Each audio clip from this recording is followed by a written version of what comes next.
Welcome into the Punt and Pass podcast. I'm your host, Drew Butler, joined alongside my co-host, Aaron Murray. Be sure to follow us on social media at Punt and Pass on Twitter and Instagram. I am at Drew Butler. Aaron is at Aaron Murray 11. Head on over to puntandpass.com, the number one destination for all things college football. It's got our picks up there, our blog, our YouTube page, which just continues to grow. It's been a lot of fun seeing that growth over the first 7 weeks of the season, so go check us out over at puntandpass.com, the number one destination for all things college football. This episode of Punt and Pass is presented by our great friends over at Prize Picks. Prize Picks is daily fantasy simplified.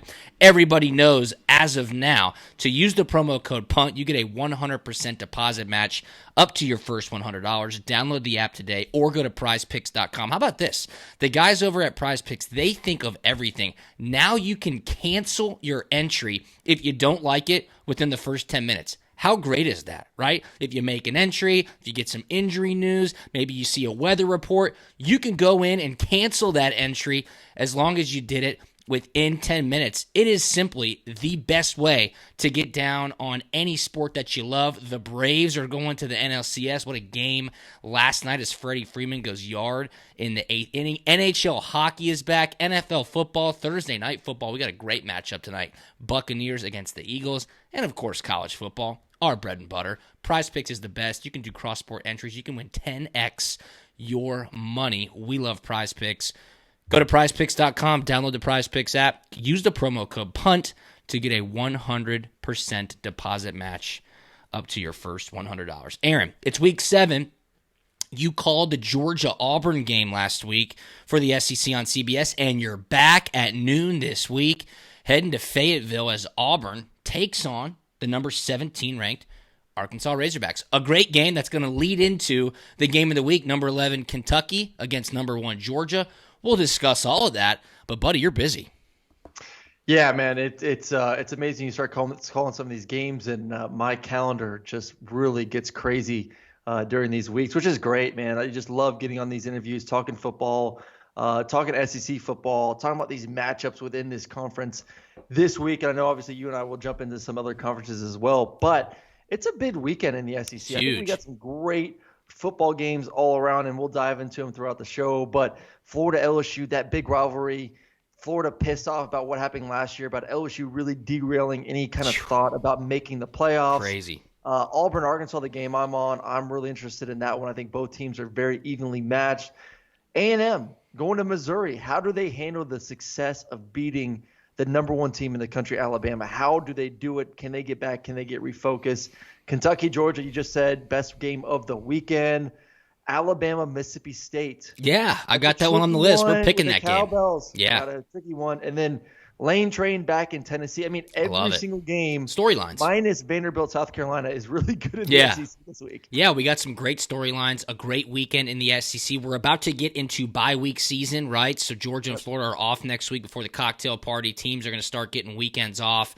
So this, week 7, is a great weekend across the SEC. We're going to touch on those games that Aaron just mentioned. And before we do that, let's dive into some news and notes. First, though, I see that trophy behind you. I want you to pick it up and show everybody so they can go to our YouTube page. It is the most preposterously big trophy in the history of the world. I can't fit it in my No. My the only place you can fit it is in your garage. So this is what Georgia did for all the former all-SEC players. I mean, put it in your chair just so people can see it. I mean, it's like a human being. It is. You're doing the show with... I took Sharon's car to Athens. Let me I took Sharon's car to Athens when I went to practice because it has a little bit more giddy up on 316, so I like taking it more than my truck. And so I put it in the back seat in the trunk. Yeah, buckle that thing in. She's about to go grocery shopping the other day, and she goes, "Oh, thanks for taking it out of my trunk. How heavy is this damn thing?" I was like, "No, it's not that heavy." But I mean, I can't put it on my bookshelf. I mean, it's way too big, way too aggressive. I want to be like, can I get this, but in a mini version so I can actually display this and it's not just laying on the ground in my office. And the best part about it is you're going to get another one next year. So Georgia, credit to them. I mean, it's awesome. They invite the former All-SEC players on their 10-year anniversaries, which ages us, to come back, and you get honored at halftime or during the game, and they hand you these trophies. I got a couple of them last year, unfortunately, with COVID.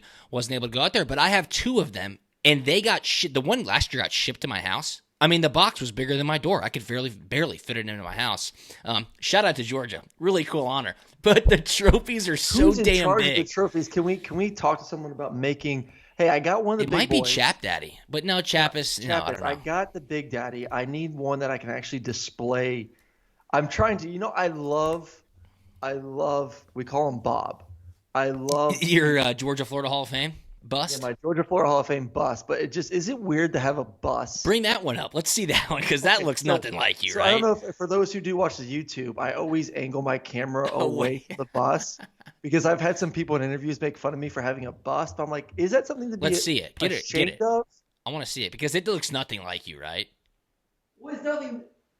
This is nothing to do with the fact with it not looking like me. It's scary as hell. Oh my It's just God. like, should I be ashamed to be showcasing a bust in my office? No, you're in Okay. a Hall of Fame. Who cares? You can do whatever So you want. I shouldn't angle my computer away at any moment when I do Zoom insert. No, interview. what you need to do is decorate it. So put some Halloween decorations on it, and then for Thanksgiving you can kind of put some fall decor, and then Christmas you put a Santa hat on it. I mean, you keep it festive. Keep Bob festive for sure. That's fun. I know my mom's like Aaron my Murray's mom trophy watches case. all these shows, and she goes, "Why are you only showing half of your bookshelf?"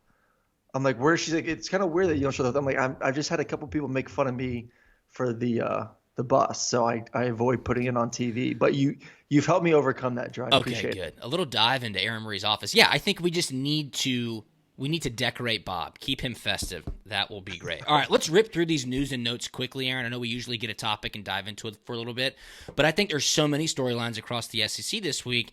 We can touch on a little bit of everything. You mentioned it in your monologue. Lane Kiffin back to Knoxville for the first time. Ole Miss against Tennessee. Don't look now, but Josh Heupel has this Tennessee offense playing pretty well. I mean, there might be a lack of talent on the field, but he is scheming up some opportunities for these guys to run free. The total is 82 this weekend. Woo. What is that welcome back going to be like for Lane Kiffin as he brings the Rebs into town to take on the Vols? Well, if it's anything like when I went to go speak at the Touchdown Club of Tennessee about 4 weeks ago, it's not going to be good because they asked me a question about, I think I brought it up on this podcast, but I'll say it again real quick, of who the next coach of USC is going to be. And one of my top guys in my short list was Lane Kiffin. Yeah. And I almost got booed out of the restaurant. Like, and afterwards, people were coming up to me, "Hey, we loved it. Thanks for coming out. But, we really didn't appreciate you bringing up Lane Kiffin as a possible." I'm like, oh my God, really? Like, they were furious. Like they were mad at you, like not joking around. That I actually brought his name up during the lunch. I mean, they're like, he was so disrespectful to everyone, everything that went down, this and that. And there's no love for Tennessee football and Lane Kiffin. Wow. So I don't anticipate there being a warm and cuddly welcome back for him. But you want to talk about the over-under? I'm like debating if that's going to be my lock this week because holy smokes, go over, right? These offenses. Yeah. Tennessee's rolling now. Hendon Hooker every single week he plays is another week of why the hell wasn't he the starter from day one? For sure. Because this team probably would be 5-1 at the moment. Beating the only Pittsburgh, is that what you think? Yes, Yeah, they beat Pittsburgh. I mean, go back to the beginning. Joe Milton overthrew about 3 touchdown passes in the first quarter against Pittsburgh. I mean, guys are running wide open. Couldn't scheme it. You could punt the ball to the dude more accurately than the way he was throwing the football.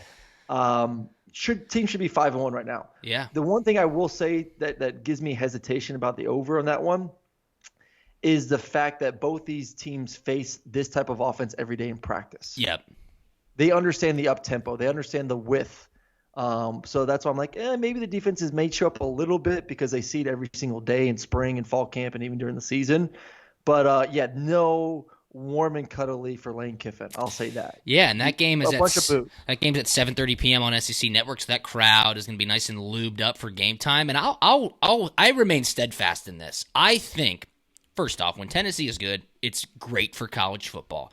Yep. But Knoxville, Neyland Stadium at night with some atmosphere is one of the better environments in all the SEC. I truly do believe that. One of my favorite games when we played, Aaron, is when we beat Tennessee in 2011, and it was Coach Rick's 100th win at Georgia. That was a great game. We were winning pretty dominantly in the first half. Tennessee started coming back late in the third quarter. The place gets electric, 100,000 plus in the stands.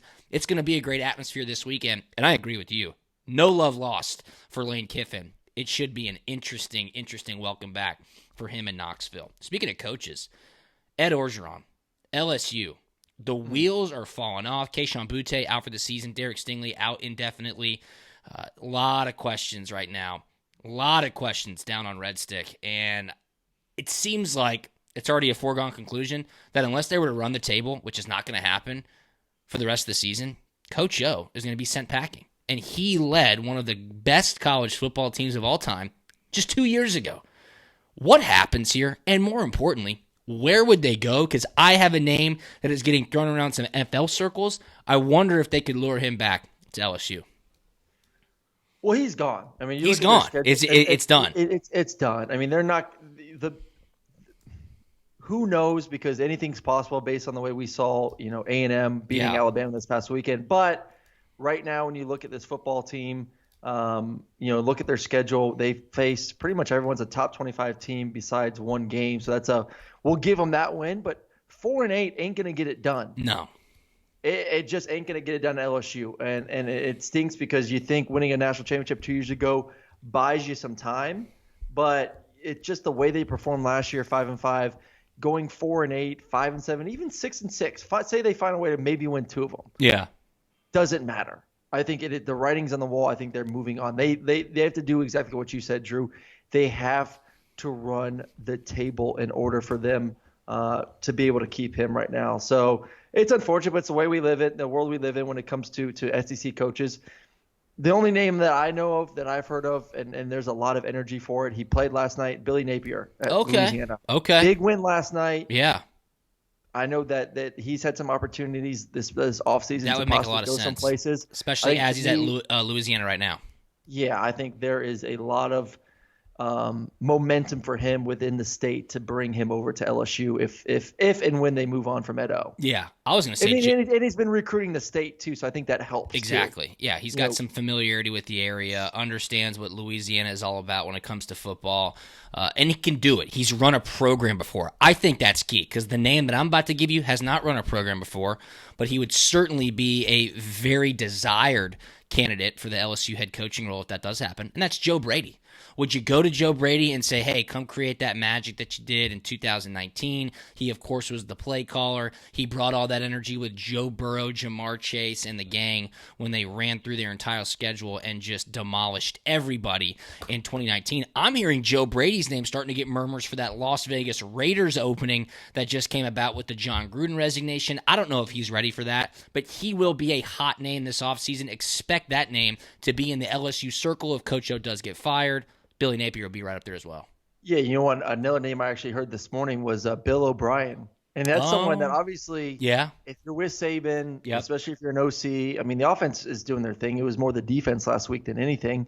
But he's someone that obviously has head coaching experience, now went to Saban's rehab clinic, has been rejuvenated, and is now ready and has been given the blessing after the season to move on and take another head coaching job somewhere else. So he's someone too that another name I would look out for as well. Yeah. You're spot on there. It'll be interesting to see what happens. Foregone conclusion though. Aaron Murray says LSU going to be looking for a new head coach at the end of the season, and I would have to agree with you on that.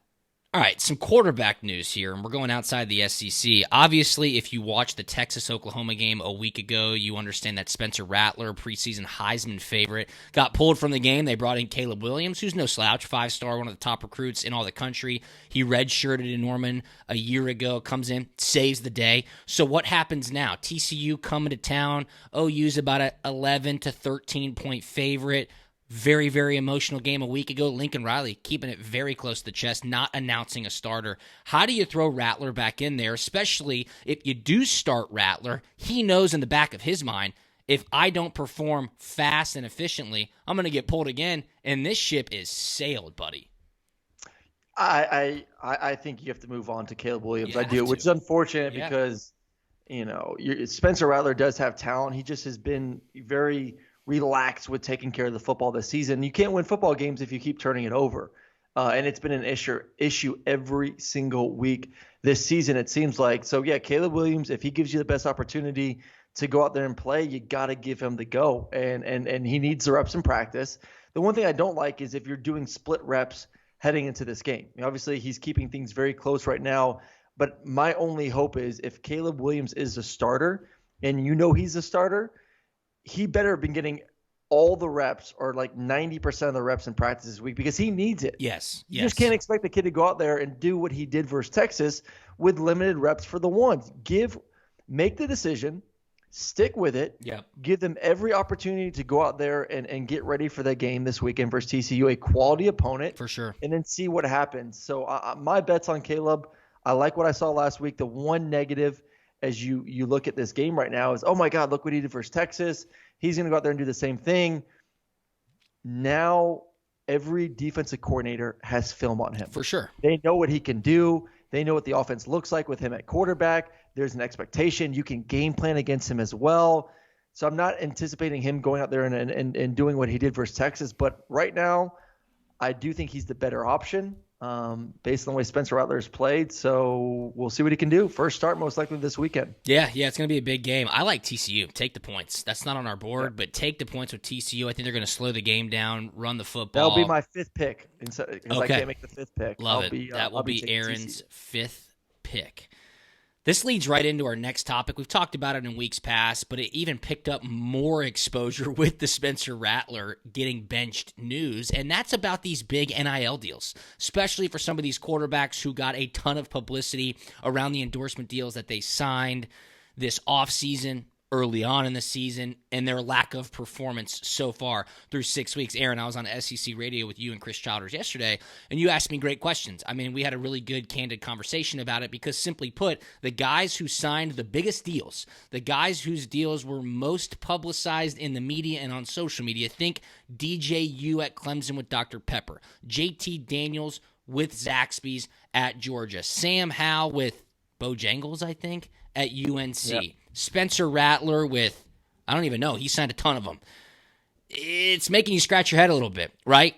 The correlation is starting to become a trend. There are no coincidences. We all know this, right? You do the duty that lies nearest. Speech is gold and silence is silver. Silence is gold and speech is silver. Sorry about that. Yep, got that one right. But is this a trend? You were a quarterback. I think that's the important thing here.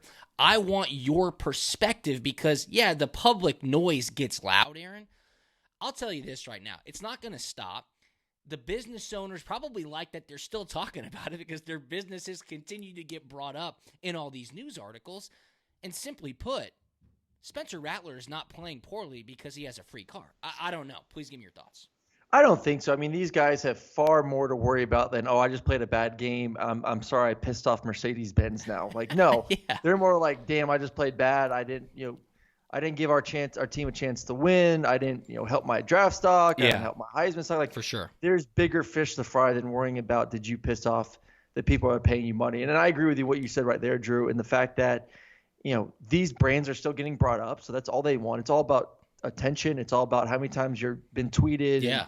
How many articles you're in, and can you bring eyeballs to your brand? And two, the money's already been sent. It's not like they're every single week saying, hey, you have to throw 3 touchdowns in order to get paid X amount of dollars. That can't happen. I haven't gone through every contract of every single player. Hell, I haven't gone through one of them. But I haven't seen anything where any of them have been done. Obviously, you would be more knowledgeable on that one.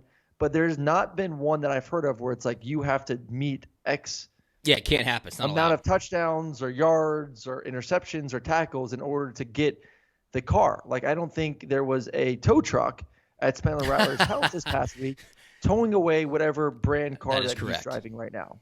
That is correct. You're 100% right. Yeah, that's not allowed per the rules of name, image, and likeness. Can't be contingent on performance. The money does have to be guaranteed. And as long as these business owners, brands, companies, restaurants, X, Y, or Z are being brought up, they're going to be happy. I read an article yesterday written by Darren Ravel, and the owner's like, hey, this is some of the best money we've ever spent. We love supporting our university. We love supporting our student athletes. Obviously, that's the trend here. It's not slowing down anytime soon. I'd just like to see these quarterbacks play a little bit better because good quarterback play is enjoyable on Saturdays. I think the biggest difference, too, is just defenses are playing better this year. Yeah, I think we 100%. all got caught up last year with, these offenses and scoring points left and right. And, it was true. Defenses struggled because of the fact they could not tackle as much. There was less opportunity to go against your offense. Offenses can go out there and run 7-on-7 all day. You can run 7-on-7. You can do blocking schemes. Defense is a little bit different. They missed out on that opportunity during spring, summer, and for the majority of fall camp. They were left in the dust a little bit. And offenses had a huge advantage. They already had an advantage because of some of these rules, and they took advantage of it and is absolutely dominated last season. Defenses have caught up this year. They're playing better. And what does that mean? Quarterbacks just aren't going to get the crazy stats they've had in years past.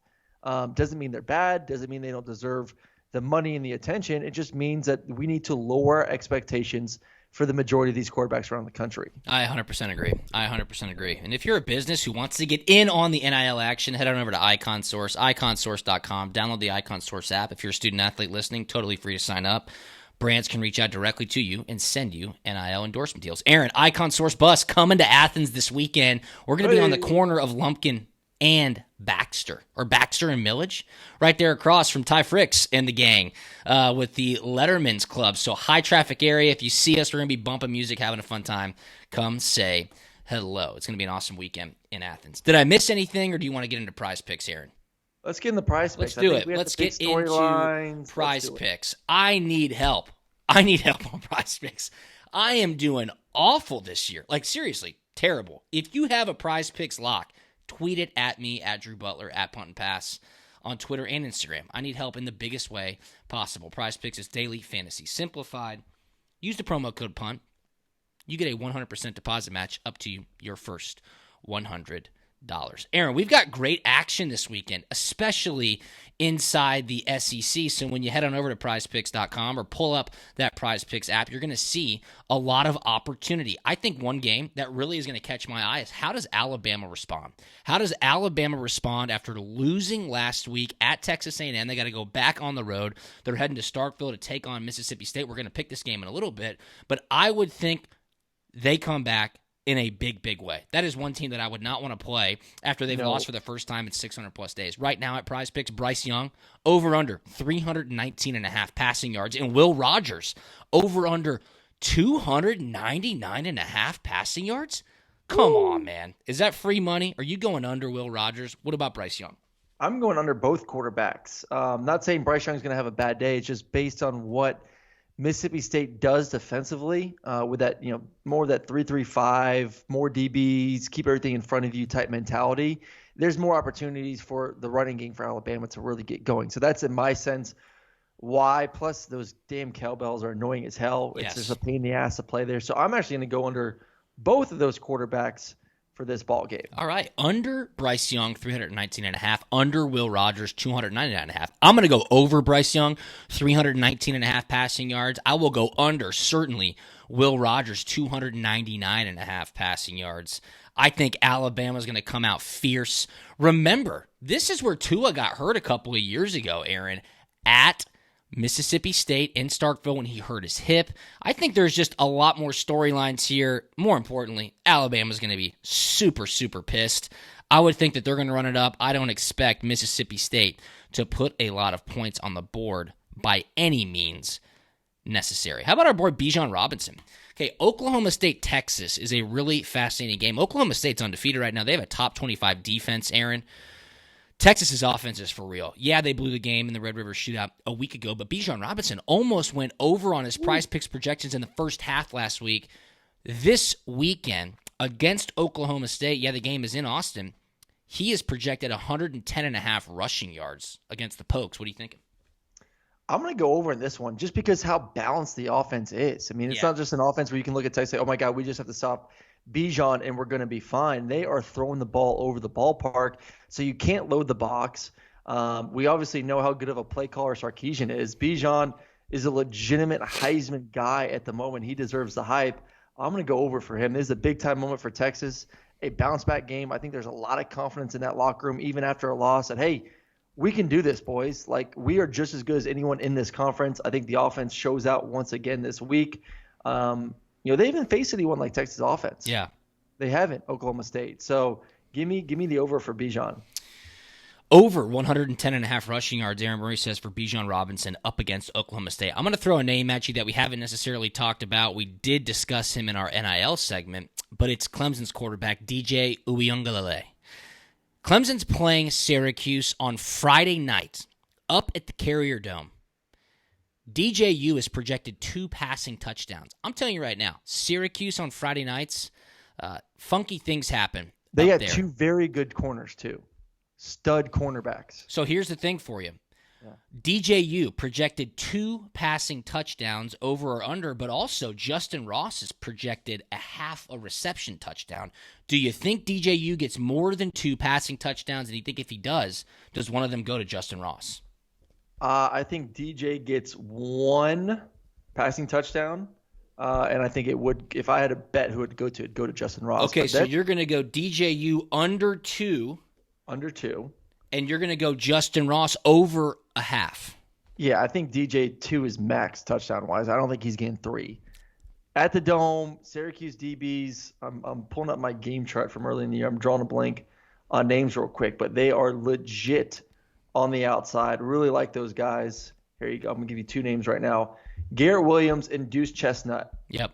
Studs. Yep. Crazy things happen. Clemson's offense has not been anything very exciting this year.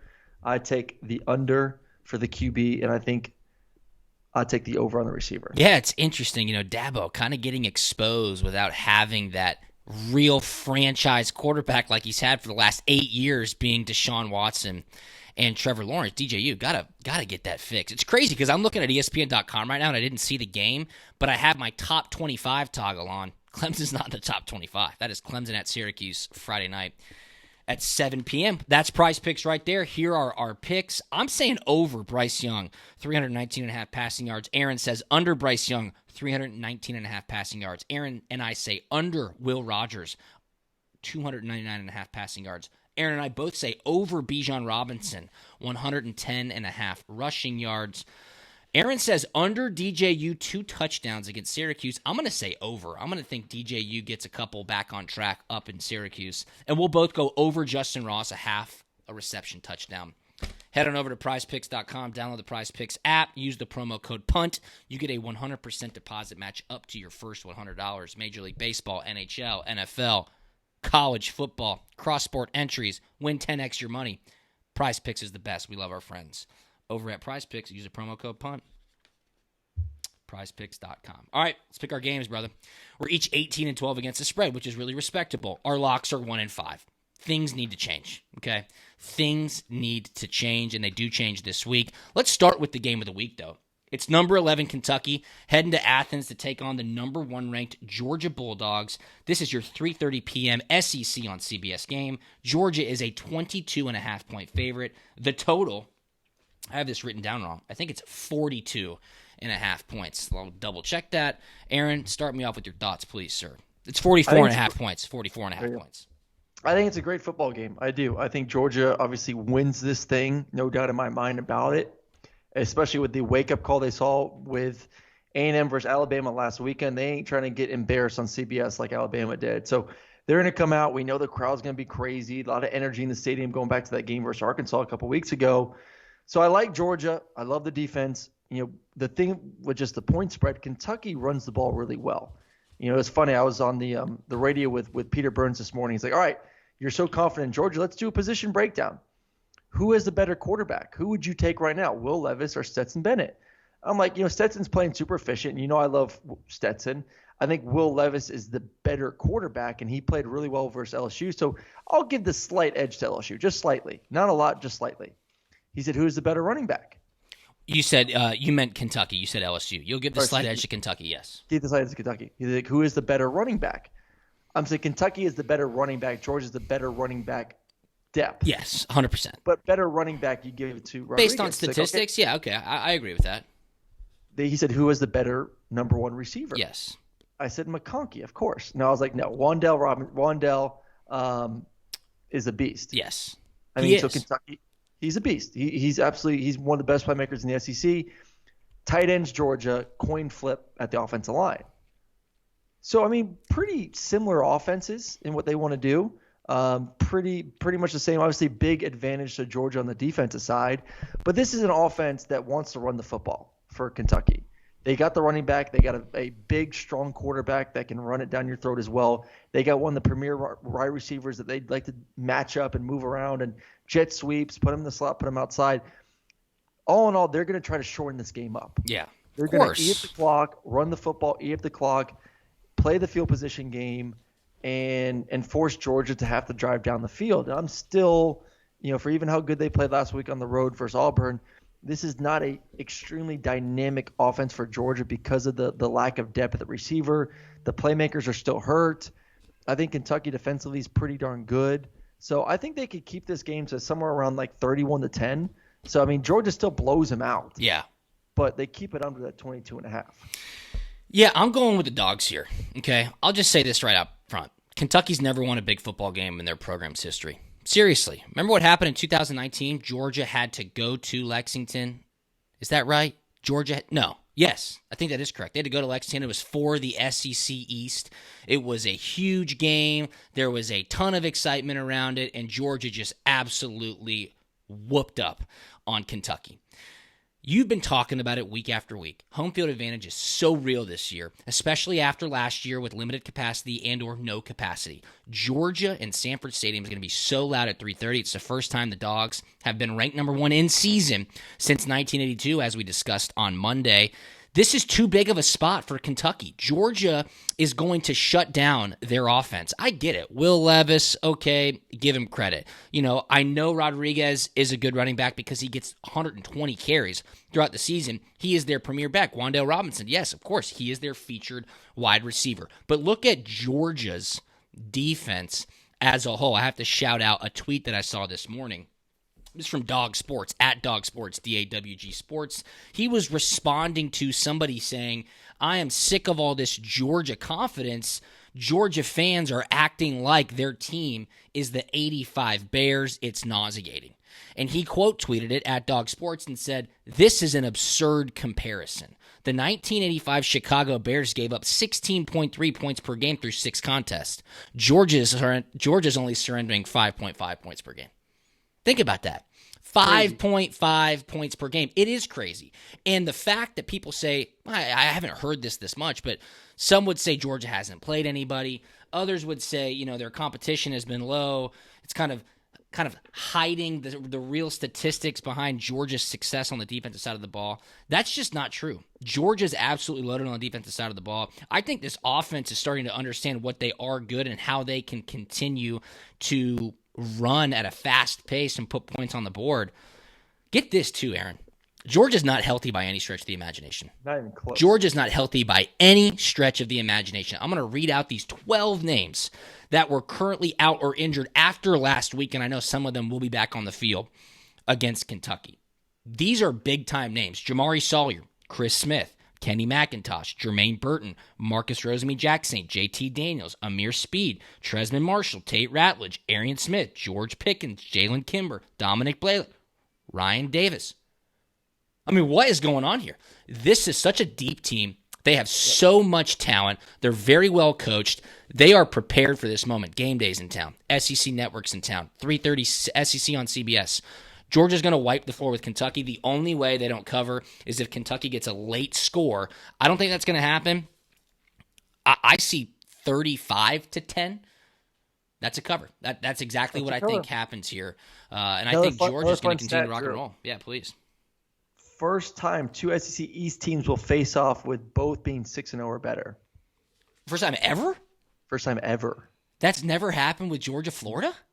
Nope, never happened with Georgia, Florida. Really? Yeah. What a statistic. Wow. Fact check, or you know that for a fact? I mean, it's on SEC Network right now. I know. Okay. I'll trust that. Cole hit me up this morning, Cube, like asking, he's like, did you, same thing as Georgia, Florida, in your recent memory, ever been 6-0 each heading into that game? I'm like, I'm still a fairly young cat, but not that I can ever remember. No. Wow, that's a fascinating statistic. Cole usually tweets out really good nuggets, too, at Cole Kubelik on Twitter. So I think this point spread talks to more about Kentucky than it does about Georgia. I don't think Kentucky's necessarily that good, and they're also coming off 2 huge wins, beating Florida at home for the first time in 20-plus years, and then beating LSU. I just don't think they're that good. I think they're going to get exposed this weekend. You never think they're that good. They are that good. I don't think so. Yeah, I think it talks more to Georgia being on a different level than everyone else in the country than it does where Kentucky is. I lay the 22.5. Aaron's going to take the 22.5 and says definitively Georgia's going to win. Kentucky's going to be 10-2, 11-1. Okay. I mean, that's a really good football team. That, to me, that just screams Georgia's just that much different. Yeah. I agree with you. I will buy that. No, you can disagree. We're on different sides. I know how much you hate freaking Kentucky. I just think Stoops is one of the best coaches. He is, certainly. What he's done there is absolutely incredible. I agree. And I think Georgia wins this game handily. Oklahoma State taking on Texas. Oklahoma State's undefeated, number 12 ranked team in the nation, top 25 defense. Texas hanging on to that number 25 spot after blowing it against Oklahoma a week ago. This game's at noon on Fox. Texas is a 5.5-point favorite. Think about that. The total's 60. I'll just tell you right now, this line stinks out loud. There is no way, shape, or form that Texas should be a favorite over an undefeated Oklahoma State team with a top 25 defense. So you know what that means? That means I take Texas. People are a lot smarter than me out in the desert. Normally, I would say give me the points with a top 25 defense and an undefeated team that's ranked in the top 15. Vegas says not so fast. We're going to lay 5.5. Texas is at home. They have a very explosive and balanced offense. So I'll ride with Sark, Casey Thompson, Bijan Robinson, thinking that they'll put some points on the board, win by a touchdown. I'm on Texas minus 5.5. I am on Texas as well. This offense is rolling right now with Casey at quarterback. I said earlier, I think there is a confidence after that game versus Oklahoma that they can compete with anyone in the Big 12. The offense is just too tough, man. You want to, like I said, you want to load the box. They can throw the football. You want to kind of play back and play cover 2. Bijan is absolutely just dominating the run game right now. So Texas at home, the fan base is feeling it. I like him with that 5.5 points as well. Yeah, that'll be a fun game to watch at noon for sure, but we're not going to be watching it unless you have 2 TVs because everybody will be on SEC on CBS watching Aaron Murray call the Auburn-Arkansas game, which we'll get to in just a minute. Let's go to 7:30 p.m. game on SEC Network, number 13, Ole Miss, heading back to Knoxville to take on Tennessee. It's the return of Lane Kiffin. Ole Miss is only a 3-point favorite. The total is 82. You got to go over here on the total for sure. Is it bad to say I think there's a little bit of overconfidence in Knoxville? I think there's a little bit of overconfidence. They have yet to play in a big spot. This is, by all intents and purposes, a big spot. I do think Ole Miss is able to cover 3 points. I think they'll be able to put a lot of points on the board. The defense, hopefully they can stop somebody. They were absolute embarrassment a week ago against Arkansas. I'll just lay the 3 with Ole Miss.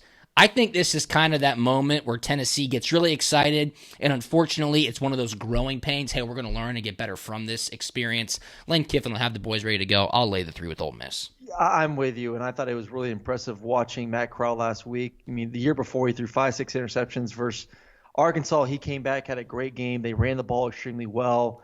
Yeah, they can't play defense, but I just don't have faith that many people can slow this offense down. I know Alabama did well, and a lot had to do with play calling and going for it in certain situations that really hurt that offense for Ole Miss. But still, you're talking about one of the premier offenses and quarterbacks in all of college football. Tennessee, depth-wise, it's just not there yet. I mean, they're going to be able to throw some punches in the first and second quarter, just like they did versus Florida, but they just get worn out. Third and fourth quarter, the depth really starts to hit that defense. I think you're going to start to see some really explosive plays from the Rebels. So give me Ole Miss. I think first half super competitive. Really? Like almost like a moment like, oh my God, Tennessee has a chance. Ole Miss. I mean, same thing with Florida. They were they were 3 points down at halftime versus Florida. Yeah. Second half, Emory started running the ball well. Yep. And they just ran away with it. I think the same thing could happen in this one. Ole Miss with that 3 points, take it. Alabama's now ranked number 5. That's weird to say. They're heading to Starkville to take on Mississippi State. This is your 7 p.m. game on ESPN. Alabama is a 17-point favorite. The total is 57.5. Is this just complete revenge and domination by the Crimson Tide here, Aaron? Or do you think Mississippi State, Mike Leach, Will Rogers, and the boys have what it takes to slow it down, keep this game respectively close? Cowbells in action. What are your thoughts? Oh, man, do I want to see it happen so bad. I really do. I mean, how great would it be to see Mike Leach beat Nick Saban, or at least make this thing competitive? And I think they can. I am so up in the air on this football game. I'm going to go with Mississippi State. You're going to take the points. I mean, everything in my body is saying you're an idiot. Saban's going to have those guys rolling. I just have no faith in the linebackers for Alabama. I have no faith in the secondary for Alabama right now. I don't. I think Mississippi State is going to be able to dink and dunk, take some shots, play keep away. And Mississippi State's defense has been pretty darn good this year too. They do a great job keeping everything in front of them. It's going to be loud. It's going to be crazy. And they're coming off a bye week too. They've had time to prepare for this game. I didn't even think about that. So I'm going to take Mississippi State with the 17 points at home. That's a lot of points, and Alabama got exposed a little bit with that defense. I know they did. You know, Mike Leach is licking his chops, especially scheming up his game plan off of what he saw. Yeah, you're right. And they haven't played well on the road. I mean, go back to Florida. They didn't play great. Florida almost won that game. Wow. They lost to A&M on the road. Didn't look great. They struggle on the road right now. Yep. And a lot of it has to do with leadership. We've heard there's some issues when it comes to leadership in that locker room, and it's shown 2 games on the road this season.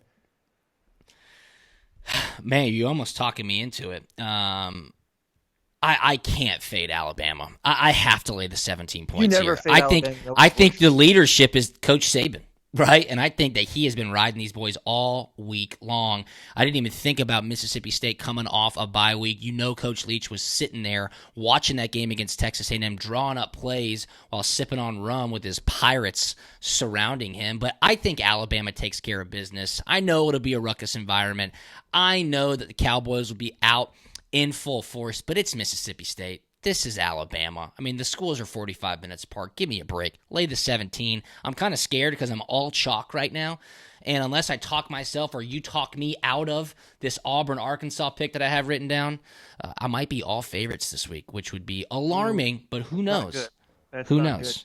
I'm on Alabama, lay to 17. Aaron likes Mississippi State. All right, Aaron's game. It's at noon on CBS. Noah Eagle, Rick Neuheisel, and Aaron Murray will be in the booth for Auburn, heading to Fayetteville to take on the number 17 ranked Arkansas Razorbacks. Arkansas is a 3.5-point favorite right now. The total is 53. Aaron, give us your game breakdown. You obviously can't make a pick. I think it's a great football game. I love both of these teams. Both defenses are pretty darn talented. Arkansas has been a little bit exposed past 2 weeks because of the run game, and that's exactly what Auburn needs to do. Auburn has not been able to run the ball for about 3 weeks now. Tank Bigsby has been non-existent. Last week, Bo Nix, negative 16 yards rushing. They have to find a way to run it, and what better team to do it than against Arkansas, who Georgia 2 weeks ago absolutely killed them in the run game. Ole Miss last weekend absolutely dominating the run game. So both weaknesses, we'll see who made the improvements during this week in preparation for the game. Bo Nix has to be better. Bo Nix's feet have to be calmer. The receivers have to play better for Auburn. I really like what KJ Jefferson's doing. So overall, I mean, it's a coin flip. I think both these teams are pretty equal, honestly, on paper. Obviously, at Arkansas gives them a little bit of advantage, home field advantage. I don't know. Good luck. I'm glad I'm not making the pick on this one, and I can just get to sit back and call it on Saturday. Yeah, see, I'm going to roll with the chalk here. I got to go with Arkansas. 2 tough losses on the road after such an exciting start to the season. I don't think this team has given up. I don't think they've lost any faith in their coaching staff. We all love Sam Pittman. They're finally back at home. I'm going to roll with the Razorbacks minus 3.5. I think Barry Odom will be able to shut down the Bo Nix heroics that he tries to get going. Sometimes you scratch your head when he runs 30 yards behind the line of scrimmage, then tries to throw something up in the air. But it looks like DB is all chalk this week. That's right. I'm going to lay the 3.5 with Arkansas. I just think at home, kind of a season-saving game for all the excitement that they had, Aaron, through the first 4 weeks. This is a big spot for Arkansas. I think that home field advantage plays into it. A great rivalry here in the SEC West. I'll roll with the Razorbacks. You said your 5th pick is going to the Big 12, the TCU Oklahoma game? Yeah, I'm going to go TCU on the road, getting 13.5 points, I believe, versus Oklahoma. I said Oklahoma, new quarterback. They've had time, TCU, to game plan, verse him to figure out exactly how this offense looks. Yep. And Oklahoma just, they haven't covered a lot this year, and they haven't been super impressive. Yep. So and inconsistent. Duggan at quarterback for TCU has been tremendous. Evans at running back. This is a very good, I wouldn't say very good, but this is a good TCU team. Yeah, they can run the ball.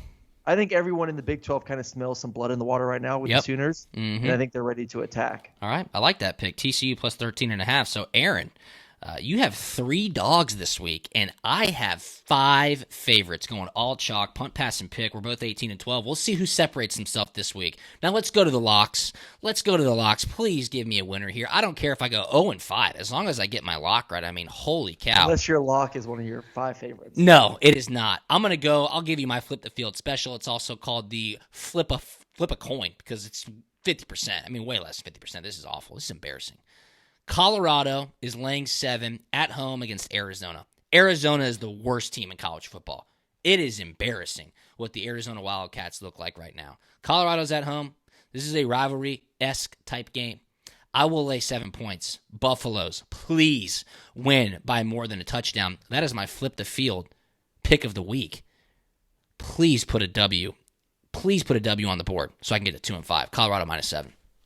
I'm going to go with A&M. I think confidence in Calzada right now is shooting through the roof. Confidence in that football team. Missouri can't stop anyone. Missouri's defense is maybe the worst defense in the SEC at the moment, which hurts me because you know how much I love Connor Bazelak at quarterback. Yep. But it's hard to win games when you can't stop anyone. I think A&M and that rushing attack, that confidence in Calzada, go to Missouri and take care of that 9-point spread. Texas A&M minus 9 is Aaron's lock of the week. Colorado minus 7 against Arizona is my flip the field free pick. Hopefully we do well this week on punt, pass, and pick, and we each get a W on our locks for this season. It's been a great episode. Week 7, a big one in the SEC. Aaron, you're on the call. SEC on CBS, noon, Auburn against Arkansas. Anything on the way out, my man? Another great weekend. I said at the beginning of the show, if you're an SEC fan, which I know a lot of our listeners are, this is an incredible weekend of matchups. For those Georgia fans, going to be a fun one. Hope you enjoy Athens. Go check out Drew. Go check out the big Icon bus. Yeah, learn buddy. a little bit more and enjoy it because it's a bye week, which is the wrong timing because I looked at my schedule next week and I have a Thursday game. I'm like, I could have gone to the Georgia game. Yeah, that's a bummer. But at least I'll get a weekend just to relax at the lake. Absolutely. Relax on the lake, play a little golf, hang with the family. Again, this episode's been presented by Prize Picks. Go to prizepicks.com, download the Prize Picks app. Daily Fantasy Simplified, win 10x your money, cross-sport entries, so much action in the sports world right now. An awesome slate of college football in the SEC, NFL, Major League Baseball playoffs, NHL just started up. Use the promo code PUNT. You get a 100% deposit match up to your first $100, prizepicks.com. Download the Prize Picks app. Use your phones and follow us on social media at Punt and Pass on Twitter and Instagram. I am at Drew Butler. Aaron is at Aaron Murray 11. For Aaron, I'm Drew. We will talk to you on Monday. See ya.